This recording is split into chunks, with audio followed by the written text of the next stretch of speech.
no Skyping. OTM straight out them, I'll be the live.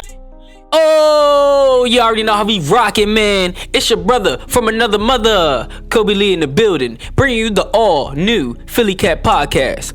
If you're new to the show, let me give you a little bit of a rundown. I'm be talking to Eagles. I'm be talking to Sixers. I'm gonna sprinkle a little bit of the Phillies, but I damn sure ain't talking about the Flyers. Hope everybody feeling good out there. Hope you ain't worried about the mule going blind. In other words, be in control of the things that you can control. Don't let the things out of your control you.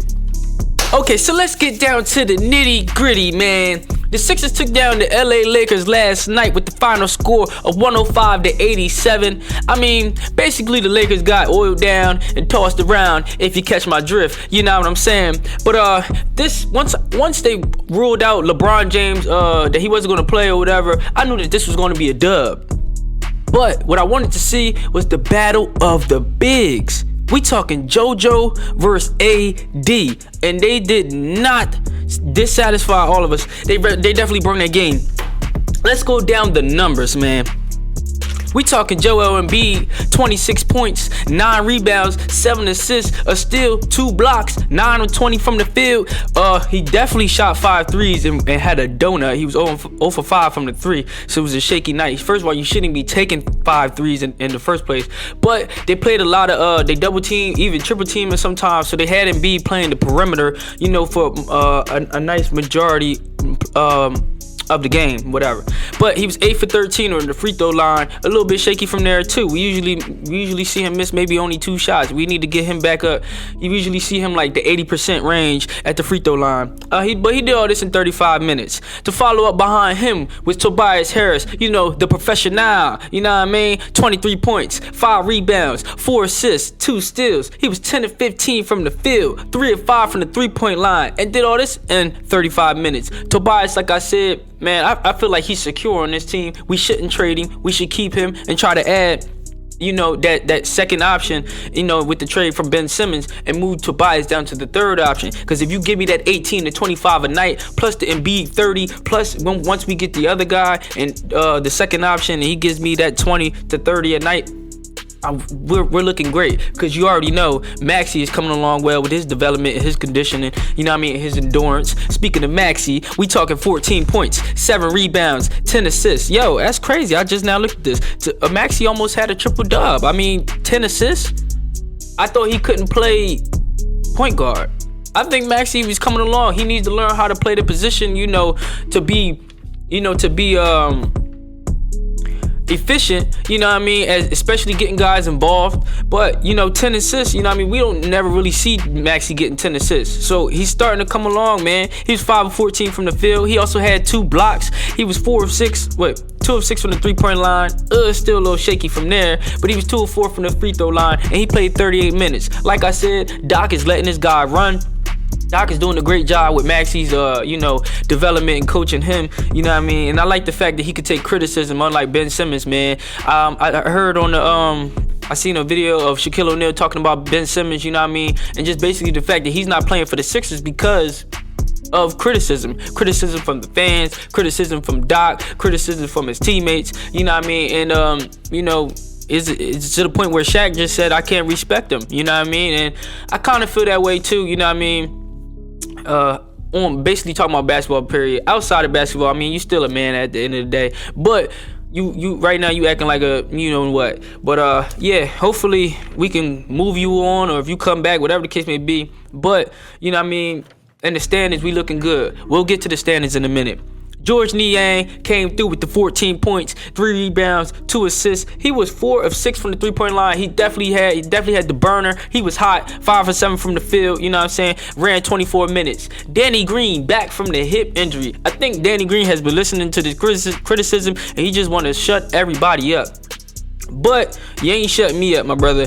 But you still had a decent game. I wouldn't say a great game, but a decent game. You know what I mean? 9 points. You was 3 of 8 from the field, 3 of 7 from the 3-point line. You took 7 threes. You made 3. You definitely made the threes at a clutch moment where we needed that. I mean, basically, this game was It was pretty like even when you look at it. I mean, the score don't really tell everything. If you look at it, points in the paint, we was both 48, even at 48 apiece. And when you look at fast break points, we were both even at 12 apiece. I mean, rebounding, we beat them by 1 rebound. I mean, but the difference in this game was the 3-point shooting. I mean, the Sixers shot 37% from the 3-pointer, and the Lakers shot only 20.7% from the 3-pointer. So, you know what I mean? Speaking of the Lakers, Anthony Davis, man, that boy balled out. We talking 31 points, 12 rebounds, 1 assist, 2 steals, 4 blocks. I mean, he definitely was, I ain't gonna lie,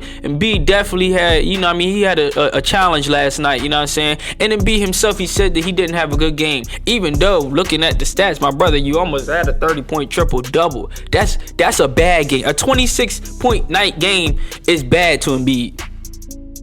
A 26-point triple double almost is bad for Embiid, especially when you're 9 of 20, and that's a bad game for Embiid. Imagine when he's having an outstanding game. You see what I'm saying? That's when you start getting your 50 burgers. But, you know what I mean, Westbrook followed up with the 20 points, 4 rebounds, 3 assists. He had 1 steal, 1 block. He was 9 of 15 from the field, so he definitely was efficient from the field, 2 of 3 from the 3-point line. But he did have 6 turnovers. You know what I'm saying? So, at the end of the day, y'all got ran out of there. Malik Monk was broke. I mean, he was broken and broke. I mean, he couldn't buy a bucket if it was buy one, get one half off. He had 11 points, 4 rebounds, 5 assists, 3 of 13 from the field, 1 of 6 from the 3-point line. We call that broke, my brother. You're broke. You ain't have no change in the couch to scoop up. Melo followed up. Melo had a little situation with one of the fans or whatever, said he made like a monkey gesture or something like that. I mean, they ain't never cool, you know what I'm saying? At the end of the day, it's basketball, people. You know what I mean? These guys are still men at the end of the day. So let's just keep it on the court. If you being broke on the court, your shot broke, you're not doing good. It is what it is. But Melo, he deserves respect. I mean, he has kind of earned that. He's a Hall of Famer. Not even kind of. He's earned that. He's a Hall of Famer, you know what I'm saying? He earns the respect of the fans. Especially, man, some fans even wanted Carmelo on this team. Now, Joel Embiid is the first Sixer voted as a starter in at least 5 straight All-Star games since the Hall of Famer Allen Iverson. You know what I mean? And this is all for our team. You know, this is not for the whole league. But anyway, Embiid passed Moses Malone for the 16th spot on the team's career scoring list. You know what I mean? That's impressive. He's still got a long way to go. But like I said, when it's all said and done, right now Embiid is in his prime. Let's just get that out the way. But when it's all said and done, Embiid will be the best Sixer to ever lace up. I feel that way, and I'm standing on that. You know what I'm saying? Right now, we're tied for the 4th spot with the Brooklyn Nets in the Eastern Conference at 29-19. In the last 10 games, Brooklyn is 4-6, and we're 7-3. If you look at it, the next 5 games is the Warriors, the Suns, Kings, Jazz, and the Nuggets. That's a pretty tough schedule, you know what I'm saying? I say that again. The Warriors, the Suns, the Kings, the Jazz, the Nuggets. So right now they got a chance of going in the next 5 games 1-4. That's what I'm looking at. Cause the Warriors, that should be an L. Suns, that should be an L. Kings, they might get by that. Jazz, they could win that. That's a possibility, but they might take that L too. And the Nuggets, I think that might be an L too. And our next 5 games is the Kings, the Grizzlies, the Wizards, the Mavericks, and the Bulls. Kings, they're gonna get scraped. I stand on that. They gonna get scraped. Grizzlies, y'all gonna get scraped. And with the Kings, right? I really want to see what this Halliburton talk is all about, because people is wanting to trade for him. But I gotta see. I ain't watching enough Sacramento games. Obviously, I'm all the way in Jersey, my brother. I don't really tune into the Sacramento Kings. It's not happening, my brother. It would never happen. Okay, so I really want to see what this Halliburton talk is all about, and let's just see, you know, how he plays when Thibel's on him, because we all know Thibel be all over them boys. He be all over them boys like gold teeth on Flavor Flav. You know what I'm saying? So anyway, our next 5 games, let me repeat that again. The Kings, that's a dub. Grizzlies, that's a dub. Wizards, that's a dub. The Mavs, I don't know. It all depends on how Doncic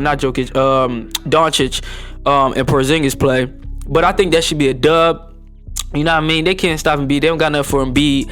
And then the Bulls, that's gonna be another tough game. But at the end of the day, we can beat any team as long as Embiid dropping that 30 plus every game. So yeah, like I said, we play Sacramento Saturday at home.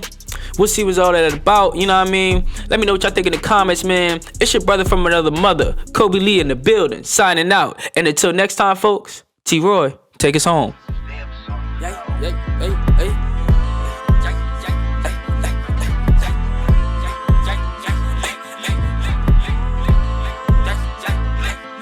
They say lil' bro ain't keeping it real, yeah, Snake, that's crazy.